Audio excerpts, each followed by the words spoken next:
ഇപ്പോൾ നമുക്കൊപ്പം ചെസിൽ ചെറിയാൻ കൂടി ചേരുകയാണ്. കുവൈറ്റ് വേൾഡ് മലയാളി കൗൺസിൽ പ്രതിനിധിയാണ് അദ്ദേഹം. ശ്രീ ചെസിൽ, ഇന്ന് ഏറ്റവും വലിയ ആക്രമണങ്ങൾ ഉണ്ടായിട്ടുള്ളത് കുവൈറ്റ് കേന്ദ്രീകരിച്ചാണ്. ഗവൺമെന്റ് ബിൽഡിംഗ് ആക്രമിക്കുന്ന ഒരു സാഹചര്യം ഉണ്ടായിട്ടുണ്ട്. 2 ഇന്റീരിയർ മിനിസ്ട്രി ഒഫീഷ്യൽസ് കൊല്ലപ്പെടുന്ന സാഹചര്യം ഉണ്ടായിട്ടുണ്ട്. എയർപോർട്ടിന് നേരെ ആക്രമണം ഉണ്ടായിട്ടുണ്ട്. തുടങ്ങിയ വിവരങ്ങളാണ് കുവൈറ്റിൽ നിന്ന് വന്നുകൊണ്ടിരിക്കുന്നത്. കഴിഞ്ഞ ദിവസങ്ങളേക്കാൾ രൂക്ഷമായിരുന്നോ ഇന്നത്തെ പകൽ നിങ്ങളെ സംബന്ധിച്ച്? നമസ്കാരം. എന്തായാലും കേരളത്തിലുള്ള, ഇന്ത്യയിലുള്ള, വിശിഷ്ട കേരളത്തിലുള്ള ഞങ്ങളെ കരുതുന്ന നിങ്ങൾക്ക് എല്ലാവർക്കും നന്ദി പറയുകയാണ്. പക്ഷേ നിങ്ങളോട് എല്ലാവരും പറയാനുള്ള ഒരു പ്രധാന കാര്യം, നമ്മുടെ സുഹൃത്തുക്കൾ പറഞ്ഞ പോലെ തന്നെ നമ്മൾ കേൾക്കുന്ന പോലെയുള്ള ഒരു അൺസർട്ടനിറ്റി ഇവിടെ ഇല്ല. ഒരു സുരക്ഷയെ ബാധിക്കുന്ന ഒരു പ്രശ്നം, നമുക്ക് ജീവനെ ബാധിക്കുന്നില്ല, ജീവസുരക്ഷയെ ബാധിക്കുന്ന ഒരു പ്രശ്നങ്ങളും നിലവിൽ ഇവിടെ ഉണ്ടായിട്ടില്ല, നമുക്ക് അനുഭവപ്പെടുന്നുമില്ല. പക്ഷേ താങ്കൾ പറഞ്ഞൊരു കാര്യം ശരിയാണ്. ഇന്ന് നമ്മൾ പ്രതീക്ഷിക്കാത്ത വിധത്തിലുള്ള ഒരു വലിയ ആക്രമണം എന്ന രീതിയിൽ ഒരു ഡ്രോൺ അറ്റാക്ക് നമ്മുടെ ഇവിടുത്തെ സോഷ്യൽ സെക്യൂരിറ്റി ബിൽഡിങ്ങിൽ കുവൈറ്റ് സിറ്റിയിൽ ഉണ്ടായിട്ടുണ്ടായിരുന്നു. അതവർ എനിക്ക് മുന്നേ ഒരു സുഹൃത്ത് പറഞ്ഞതുപോലെ ആളപായമല്ല, അല്ലെങ്കിൽ മനുഷ്യ ജീവഹാനിക്ക് വേണ്ടിയുള്ള ഒരു അറ്റാക്ക് അല്ല എന്ന് തെളിയിക്കുന്നതാണ്. കാരണം ഏർലി മോർണിംഗ്, അല്ലെങ്കിൽ ആരും ജോലിയിലില്ല, നിരത്തുകളിലൂടെ ആരും ആളുകളില്ലാത്ത ഏർലി മോർണിംഗ് സമയത്താണ് ഇന്നും ഇതിനു മുന്നേ ഒക്കെ അപകടം ഉണ്ടായിരിക്കുന്നത്, അല്ലെങ്കിൽ ഇവിടെ അറ്റാക്ക് ഉണ്ടായിരിക്കുന്നത്. അതുപോലെ ശരിയാണ്, എയർപോർട്ടിന്റെ അടുത്തുള്ള ഫില്ലിംഗ് ടാങ്കറിൽ ഈ പറഞ്ഞ പോലെ ഡ്രോൺ അറ്റാക്ക് ഉണ്ടായിട്ടുണ്ടായിരുന്നു. അത് ഈ ഡ്രോൺ അറ്റാക്ക് ചെയ്ത് ഇന്റർസെപ്റ്റ് ചെയ്തതിന് ശേഷമുള്ള ഡെബ്രി ആണോ, അതിന്റെ അവശിഷ്ടങ്ങളാണോ, അതോ ഡയറക്റ്റ് അറ്റാക്ക് ആണോ എന്നുള്ളത് ഇപ്പോഴും നമുക്ക് കൃത്യമായിട്ടുള്ളൊരു വെളിവായിട്ടില്ല.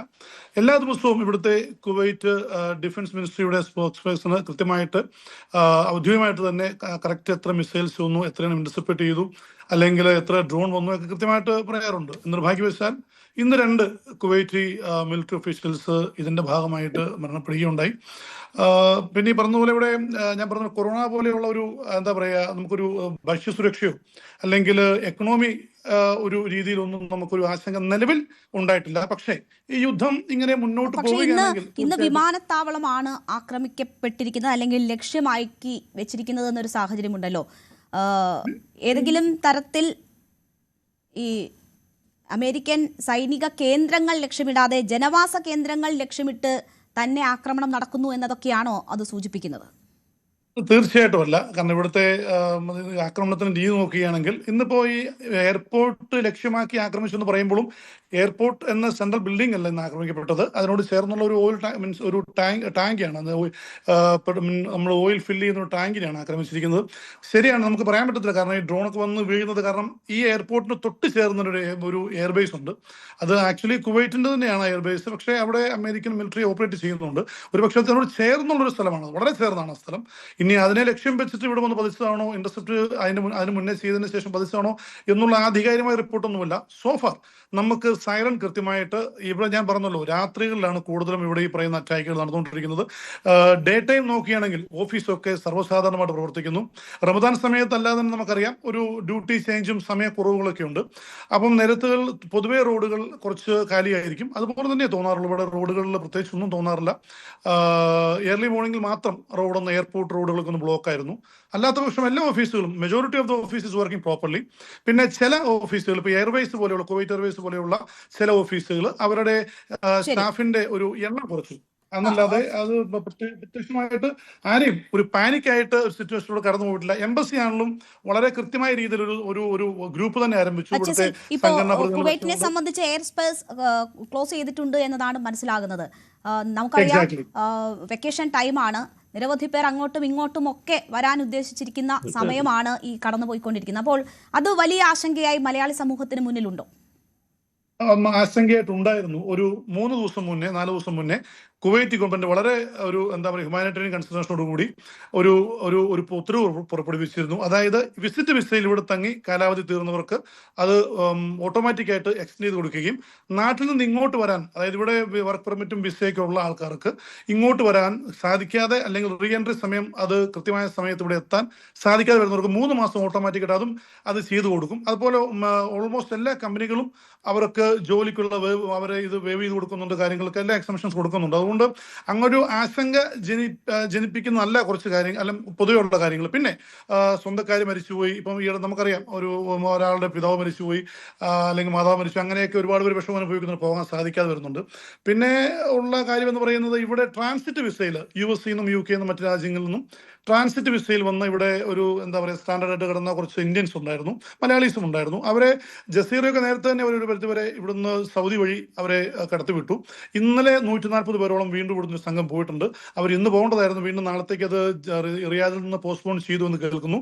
അത് എംബസിയുടെയും കൂടി ഒരു ഇനിഷ്യേറ്റീവോട് കൂടിയാണ്, എയർവേസും എംബസിയും കൂടി ഇനിഷ്യേറ്റ് ചെയ്താണ് പോകുന്നത്. ഇനി ഒരു 40ഓളം പേര് മാത്രമേ ആ ഭാഗത്ത് നിന്ന് നമുക്ക് സുരേഷ് കരിയാട് കൂടി നമുക്കൊപ്പം ചേരുകയാണ്. ഖത്തറിൽ നിന്നാണ് സുരേഷ് ചേരുന്നത്. വേൾഡ് മലയാളി കൗൺസിൽ പ്രതിനിധി തന്നെയാണ് അദ്ദേഹം. സുരേഷ്, ഖത്തറിൽ വ്യോമമാർഗമുള്ള സഞ്ചാരം പൂർണ്ണമായും തടയപ്പെട്ടിട്ടുണ്ടായിരുന്നു. പിന്നീട് ഇപ്പോൾ പ്രത്യേക വിമാന സർവീസുകൾ മാത്രം നടക്കുന്നു എന്നതാണ് വിവരം. എന്താണ് ഖത്തറിലെ സാഹചര്യം? മലയാളി സമൂഹം ഇപ്പോഴത്തെ സാഹചര്യങ്ങളെ എങ്ങനെയാണ് നോക്കിക്കാണുന്നത്? പലയിടങ്ങളിലും ഈ അവശ്യ സാധനങ്ങൾക്ക് വില കൂടുന്നു എന്ന ഒരു തരത്തിലുള്ള റിപ്പോർട്ടുകളുണ്ട്. ഖത്തറിൽ അത്തരം പ്രതിസന്ധികൾ അല്ലെങ്കിൽ ദൗർലഭ്യം അനുഭവപ്പെട്ടു തുടങ്ങിയിട്ടുണ്ടോ? ആദ്യമേ നോക്കൂ, ഞാൻ എൻ്റെ സഹ പാനലിസ്റ്റിന് ഒരു നന്ദി പറയുകയാണ്. എല്ലാവരും വളരെ ആക്റ്റീവ് ആയിട്ട് ഈ ഡിസ്കഷനിൽ പങ്കെടുക്കുന്നുണ്ട്. ഇത്തരം ഒരു ഡിസ്കഷൻ സംഘടിപ്പിച്ച News 18 പ്രത്യേകം ഞാൻ അഭിനന്ദിക്കുകയാണ്. ഖത്തറിൽ നോക്കൂ, ഇവിടെ സ്ഥിതിഗതികൾ വളരെ വളരെ ശാന്തമാണ്. ഒരു യുദ്ധഭീതി നിലനിൽക്കുന്നുണ്ടെങ്കിലും ഇവിടുത്തെ ഗവൺമെന്റിന്റെ ഇടപെടലുകളും അതേപോലെ തന്നെ ഇന്ത്യൻ എംബസിയുടെ ഇടപെടലുകൾ കൊണ്ട് തന്നെ എല്ലാ ജനങ്ങളും സുരക്ഷിതരാണ് എന്നൊരു ഫീലിംഗ് ആണ് ഞങ്ങൾക്കുള്ളത്. പക്ഷെ എനിക്കൊരു റിക്വസ്റ്റ് മാധ്യമങ്ങളോടാണ്. മാധ്യമങ്ങൾ പ്രചരിപ്പിക്കുന്നത് പോലെയുള്ള ഗുരുതരമായ പ്രശ്നങ്ങളൊന്നും ഈ രാജ്യത്തില്ല. എല്ലാം സുരക്ഷിതരാണ്, എല്ലാവരും സുരക്ഷിതരാണ്. പിന്നെ ഒരു യുദ്ധഭീതി നിലനിൽക്കുമ്പോൾ ഉണ്ടാകുന്ന ചില പ്രോട്ടോകോളുകൾ പാലിക്കാൻ നമ്മൾ ബാധ്യസ്ഥരാണ്. അത് നമ്മൾ പാലിക്കുന്നു. നമ്മളെ സംരക്ഷിക്കാൻ ചുമതലയുള്ള ഇവിടുത്തെ അധികാരി വർഗം നമ്മളോടൊപ്പം യാത്ര ചെയ്യുന്നു. നമ്മളെ സുരക്ഷിതരായ അവരുടെ കൈകൾ ഞങ്ങൾ ഉറങ്ങുകയാണ്. ഒരു ബുദ്ധിമുട്ടും ഇവിടെ ഇല്ല എന്നുള്ള കാര്യം പ്രത്യേകം ഈ ചർച്ചയിൽ പറയാൻ ആഗ്രഹിക്കുകയാണ്. കാരണം സാധാരണഗതിയിൽ യുദ്ധം പൊട്ടിപ്പുറപ്പെട്ടാൽ ഉണ്ടാകുന്ന സംഭവ വികാസങ്ങളല്ലാതെ ഈ രാജ്യത്ത് മറ്റൊരു ബുദ്ധിമുട്ടും ഇവിടെയുള്ള ജനതയ്ക്ക് നിലനിൽക്കുന്നില്ല എന്നുള്ള കാര്യം ഞാൻ സൂചിപ്പിക്കാനും ആഗ്രഹിക്കുകയാണ്. പക്ഷേ ഈ മാധ്യമങ്ങളും അതേപോലെയുള്ള ചാനലുകളും ഒക്കെ പ്രചരിപ്പിക്കുന്ന ചില ന്യൂസുകൾ നമ്മുടെ നാട്ടിലുള്ളവർ കേൾക്കുമ്പോൾ അവര് ഭയചകിതരാകുന്നുണ്ട്.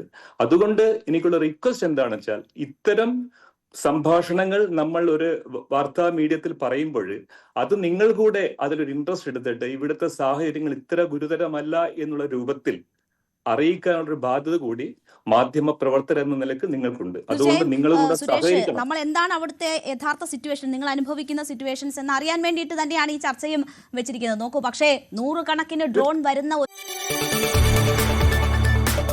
കൂടുതൽ വാർത്തകൾക്ക് News 18 Keralam YouTube channel subscribe ചെയ്യുക.